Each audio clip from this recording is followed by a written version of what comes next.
से what do you think about peak state of mind? जैसे कई बार हमारे साथ ऐसा होता है कि हम लोग जैसे आप कोई भी गोल अचीव करना चाहते हो, आप कुछ भी सीखना चाहते हो, पर आपके लाइफ में डाउन आता रहता है बार बार कि आप यू आर गेटिंग डाउन। तो उसको ओवरकम करने के लिए I try to come to my peak state of mind, मतलब I try to get energetic. या मैं कोई गाने सुन लेता हूँ, या मैं आपका कोई जैसे आपका कोई वीडियो देख लेता हूँ मैं, तो उससे मेरे को पीक स्टेट ऑफ माइंड मिल जाता है कि okay I am getting there. तो उसके बारे में आप क्या सोचते हो कि peak state of mind is good, और इज इट इसका हेल्प होता है, maybe it is good, इस टाइप का मैं आपसे कुछ। तो don't call it peak state of mind, इसको आप बोल सकते हैं मोमेंटम। जैसे अगर मैं आपको एग्जांपल से एक्सप्लेन करने की कोशिश करूं तो आप ये देखिए कि कोई ट्रेन है जो आप मानो 20 की स्पीड से जा रही है, 20 किलोमीटर पर आवर। उसके सामने एक बड़ा सा पत्थर ला करके रख देते हो तो क्या होगा? तो वो ट्रेन रुक जाएगी। क्यों? क्योंकि मोमेंटम नहीं है ना। चलना शुरू ही हुई, यानी 20 किलोमीटर की स्पीड पे आई, धीरे धीरे चलना शुरू हुई, सामने पत्थर आया, रुक गई। अब एक दूसरा एंगल देखते हैं। एक ट्रेन है जो मोमेंटम में आ चुकी है, मानो 100 की स्पीड पर जा रही है, और उसके सामने बड़ा पत्थर, क्या हम पूरी बड़ी एक दीवार खड़ी कर देते हैं, तो क्या होगा? तो वो निकल जाएगी। तोड़ते हुए निकल जाएगी, उस दीवार को ही तोड़ देगी। तो इसी तरह से इसको आप बोल सकते हो मोमेंटम। तो ऑलवेज थिंक कि मेरे को मोमेंटम कैसे मिलेगा, नॉट अ पीक स्टेट, क्योंकि पीक तो फिर वैली की तरफ जाएगी। मतलब जो पीक स्टेट है उसको आप सस्टेन नहीं कर सकते। तो right. Think more about momentum, कि जो भी मैं करना चाहता हूं उसकी तरफ मोमेंटम कैसे गैदर करूं, कि मेरी सारी एनर्जीज उस डायरेक्शन में लग जाए, सारे थॉट्स एक ही डायरेक्शन में भागने लग जाए, और किसी भी प्रॉब्लम के मेरे को अलग अलग साइड्स नजर आने लग जाए। जैसे हम कहीं भी जाकर के फंसते हैं तो नॉर्मली क्या होता है कि अगर हम ठंडे दिमाग से देखते हैं तो हमको बहुत सारे रास्ते नजर आ जाते हैं। लेकिन अगर बहुत ज्यादा एक्साइटेड हो जाते हैं, यानी जिसको आप पीक स्टेट कह रहे हो, तो हो सकता है एकदम से प्रॉब्लम आई तो आपको गुस्सा आएगा, आपको ऐसा लगेगा कोई मुझे रोक रहा है आगे बढ़ने से, तो आप फ्रस्ट्रेशन आएगा आपके अंदर। बट अगर आपके अंदर मोमेंटम होगा, यानी एक रिदम होगा, एक तरह से आप फ्लो की स्टेट में आगे बढ़ रहे होगे, तो आप मेंटली प्रिपेयर्ड होगे कि आगे कुछ भी मुझे नजर आ रहा है, फटाफट से सॉल्यूशन निकालते चले जाना है और आगे बढ़ते चले जाना है। तो आप इसको बोल सकते हो more of a solution oriented momentum, जिसको हमको गैदर करना होता है लाइफ में कुछ भी बड़ा अचीव करने के लिए। कि प्रॉब्लम्स आती है, फटाफट से सॉल्यूशन निकालो, आगे बढ़ो, सॉल्यूशन निकालो, आगे बढ़ो, तो मोमेंटम गेन कर लो। अब ये मोमेंटम कैसे गेन करेंगे? जैसे फॉर एग्जांपल आप बिजनेस करना चाहते हो, बिजनेस में आप कुछ बड़ा करना चाहते हो, तो मोमेंटम कैसे गेन करें? जो भी आपका आइडिया है माइंड में जो चल रहा है, उस आइडिया को रिफाइन करते चले जाओ। Talk with as many people as possible. हम क्या करते हैं, अपने आइडिया को अपने माइंड में ही रखे रहते हैं। ये गलती मत कर बैठना, बात करो लोगों से, स्पेशली जिनको एक्सपीरियंस है उस फील्ड में, जिस भी फील्ड में आप कुछ करना चाहते हो। अब उस फील्ड को हम ब्रॉड भी कर सकते हैं, मतलब नैरो नैरो कैसे होगी वो फील्ड? मतलब एक पॉइंट भी हो सकता है कि आप उन्हीं लोगों से बात करो, अगर आप बिजनेस में एक्सपोर्ट में करना चाहते हो तो आप उन्हीं से बात करो जो एक्सपोर्टर्स हैं। दूसरा क्या हो सकता है, आप बिजनेस वाले लोगों से बात करो, आप एंटरप्रेन्योर से बात करो। ये दूसरा ऑप्शन है। जरूरी नहीं है कि वो एक्सपोर्ट फील्ड से हो, लेकिन ब्रॉडली एक एंटरप्रेन्योर का दिमाग तो अलग ही चलेगा ना।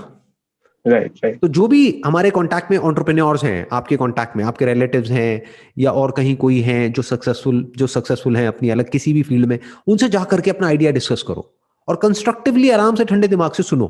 अब अगर वो बोलते हैं आइडिया बेकार है, तो उनसे पूछो कि बेकार क्यों है, तो वो आपको लॉजिक बताएंगे। अगर कहेंगे अच्छा है, तो ज्यादा खुश नहीं होना है कि उन्होंने बोल दिया अच्छा है तो बहुत अच्छा है। हो सकता है वो सिर्फ इसलिए आपको अच्छा बोल रहे हैं क्योंकि वो सोचते हैं कि यार बच्चा है, क्या इसको क्यों क्यों डिमोटिवेट करना।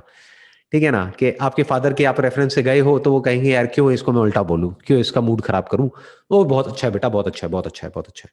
अगर वो बोले अच्छा है तो क्यों अच्छा है, बुरा है तो क्यों बुरा है। Try to understand as much as possible about whatever you are doing. फिर जो भी कुछ पढ़ रहे हो उस सबको उससे रिलेट करते चले जाओ और उसको बिल्ड करते चले जाओ। खुद देखो दूसरी तरफ से भी, not just from the entrepreneur side of doing a business, but from the other side, कि अगर मैं क्लाइंट हूं तो क्रिटिकली अगर मैं अपने आइडिया को देखूं तो क्या है, मतलब देखो इसमें बढ़िया से बढ़िया क्या है और बेकार से बेकार क्या है। ओके।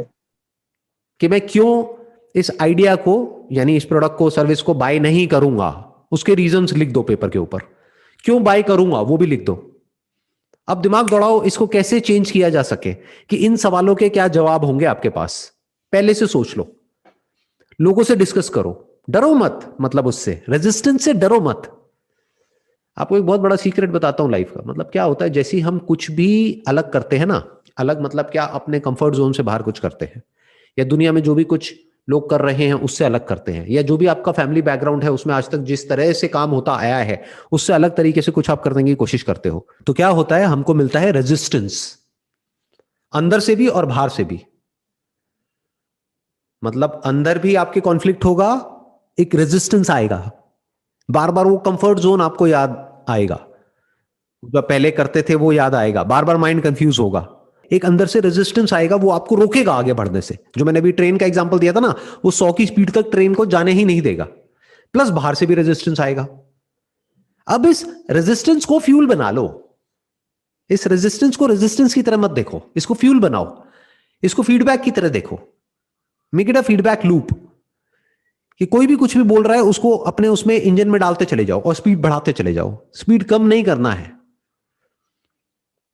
यानी किसी ने अच्छा बोल दिया तो एक्साइटेड नहीं होना है, किसी ने बुरा बोल दिया तो परेशान नहीं होना है, उसके एंड तक जाना है, उसके कॉज तक जाना है, और डीपली समझ लेना है कि मैं क्या कर रहा हूं, क्यों कर रहा हूं, इसकी वजह से क्या होने वाला है, अभी क्या होने वाला है, आने वाले टाइम में क्या होने वाला है, और प्लस छोटे से छोटे लेवल से मैं इसको शुरू कैसे कर सकता हूं। मोस्ट इंपॉर्टेंट, बिजनेस में जो हम सबसे बड़ी गलती करते हैं वो क्या है, प्लानिंग ही करते रह जाते हैं अपने माइंड में, कि जब ये आइडिया मेरा परफेक्ट हो जाएगा तब मैं करूंगा। That is not about gaining momentum, वो तो आप अपने माइंड में ही कुछ का कुछ ख्याली पुलाव पका रहे हो। जब ग्राउंड रियलिटी जब करने जाओगे तो देखोगे यहां तो कुछ और ही हो रहा है, तो लॉन्च इट, वेट मत करो, जो माइंड में आ रहा है उसको छोटे से छोटे लेवल पर लॉन्च कर दो फटाफट से। टारगेट होना चाहिए कि मेरे को अगले 15 दिन में लॉन्च करना है इसको, और फिर लॉन्च करके फिर देखना है कि क्या होता है क्या नहीं होता है। ऐसे नहीं बैठ करके अपने माइंड में कुछ भी सोचता चला जा रहा हूं। तो फिर लॉन्च करने के बाद में प्रॉब्लम्स आएंगी, उसको ठीक करो, फटाफट से मोमेंटम गेन करो, दिमाग दौड़ाओ कि मैं पहली सेल कैसे निकालूं। इस तरह से आगे बढ़ना होता है। फिर क्या होता है, एक स्टेट ऐसी आ जाती है जब पूरी आपकी सारी एनर्जी, सारा कुछ एक ही डायरेक्शन में भागने लग जाता है, फिर वो जो आपका आइडिया है वो बड़ा होने लग जाता है। एक और क्वेश्चन मुझे था कि मैंने आपके काफी सारे वीडियोस देखे थे, उसमें आपने बताया था कि जो क्वेश्चनिंग होती है, क्वेश्चनिंग इज इंटेलिजेंस बेसिकली। तो मेरे को आप एक एग्जांपल के थ्रू बता सकते हैं कि जैसे कैसे हम क्वेश्चंस के लेयर्स में जाके उस लेवल पे आए कि जहाँ से कोई और बचे ही नहीं आंसर, मतलब वही बच जाए एक आंसर। तो वो कैसे मतलब किया जाता है, मेरे को जैसे समझ नहीं आता कि कोई सोल्यूशन जैसे मुझे पता करना है, कोई मेरे प्रॉब्लम आ गई हो। बेसिकली तो मैं तो क्वेश्चन पूछना मेरी आदत है ही नहीं माइंड में, कि मैं क्वेश्चन पूछता नहीं ज्यादा, मैं बस जैसे मुझे करना है तो ठीक है, इट्स अ गुड आइडिया, ये कर लेंगे, पर इतना डीप में जाके मैं सोचता नहीं हूँ। तो क्वेश्चनिंग मेरे को बेसिकली वो पता करना है, कैसे हम क्वेश्चनिंग कर सकते हैं और कैसे उसके नीचे मतलब डीप में जाके हम लोग कैसे क्लैरिटी ला सकते हैं। अभी मैं उसी चीज का आपको आंसर दे रहा था। इनफैक्ट आपके पीछे मुझे 2 पोस्टर्स लगे हुए दिख रहे हैं, एक में बिल गेट्स है, एक में स्टीव जॉब्स है, राइट? तो देखो वो किस तरीके से सोचते थे, उनकी ऑटोबायोग्राफी पढ़ो दोनों की, देखो दोनों की थॉट प्रोसेस कितनी अलग है और क्या सेम था दोनों की थॉट प्रोसेस में। ऊपर ऊपर से देखोगे तो बिल्कुल अलग है, फंडामेंटली देखोगे तो सेम है।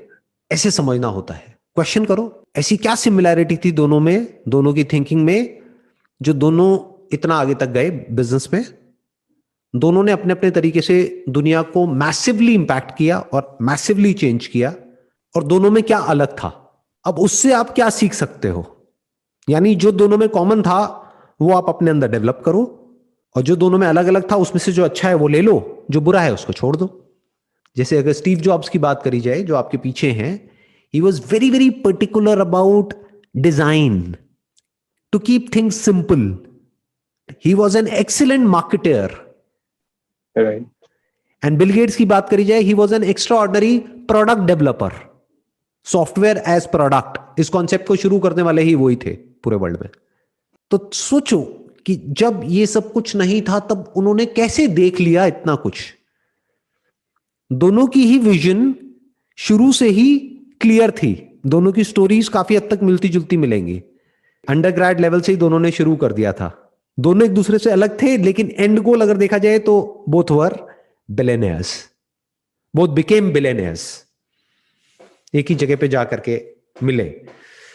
तो इस तरह से आप इनसे काफी कुछ सीख सकते हो। इस तरह से क्वेश्चनिंग करनी होती है, मतलब सही क्वेश्चनिंग करनी होती है, अपने आप से सही तरह के क्वेश्चंस पूछने होते हैं।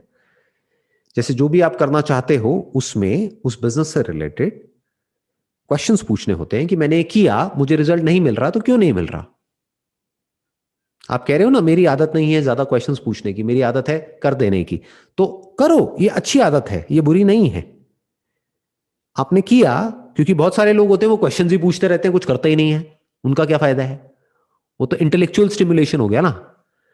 तो आपके माइंड में जो भी आ रहा है उसको कर दो प्रैक्टिकली, छोटे से छोटे लेवल पे। आपने किया, फिर या तो रिजल्ट अच्छा आया या नहीं आया। अच्छा आया तो अपने आप से क्वेश्चन पूछो क्या सही हुआ जिसकी वजह से अच्छा रिजल्ट आया, उसको और करो, उसको और अच्छे तरीके से करो, उसको और इंप्रूव करो। अगर रिजल्ट नहीं आया तो अपने आप से क्वेश्चन पूछो क्या गड़बड़ हुई है। स्पेशली जो भी आप करना चाहते हो उस फील्ड में जो ऑलरेडी सक्सेसफुल हैं, अपने आप से क्वेश्चन पूछो वो ऐसा क्या कर रहे हैं, उन्होंने क्या किया। बारीकी से उनकी एक एक स्टेप को ऑब्जर्व करो। मान लो उनको 20 साल हो गए हैं वो करते हुए जो आप करना चाहते हो, तो 20 साल पहले से लेकर के अभी तक उन्होंने स्टेप बाय स्टेप क्या क्या किया, कैसे कैसे किया, क्या क्या उनके टर्निंग पॉइंट्स थे, उसको आराम से ऑब्जर्व करो, आराम से समझने की कोशिश करो कि जो भी आपका मार्केट लीडर है, जिस भी डोमेन में आप जा रहे हो, उसमें ऐसा क्या है, क्या थॉट प्रोसेस है उनकी। तो उसको कॉपी नहीं करना है, क्योंकि उसको कॉपी किया तो आप हमेशा उनको पकड़ने का गेम खेलते रहोगे और वो आपसे बहुत आगे हैं। अब देखो कि जो भी वो कर रहे हैं बहुत बढ़िया कर रहे हैं, तभी टॉप पे बैठे हैं, बट कहीं ना कहीं कोई गैप बचा हुआ है। मार्केट में गैप ढूंढना होता है ना, तो गैप आपको नजर आना चाहिए कि ये गैप है, उस गैप को फिल कर दो, हो गया काम। बट गैप तक पहुंचोगे कैसे, जब क्वेश्चन पूछोगे कि उन्होंने क्या किया, क्या मार्केट कैप्चर कर लिया, तब आपको नजर आएगा अच्छा ये वाला मार्केट तो पूरा उन्होंने कैप्चर कर लिया है, बट यहां पर तो बहुत बड़ा गैप है, इसकी नीड बहुत ज्यादा है लेकिन सप्लायर कोई भी नहीं है।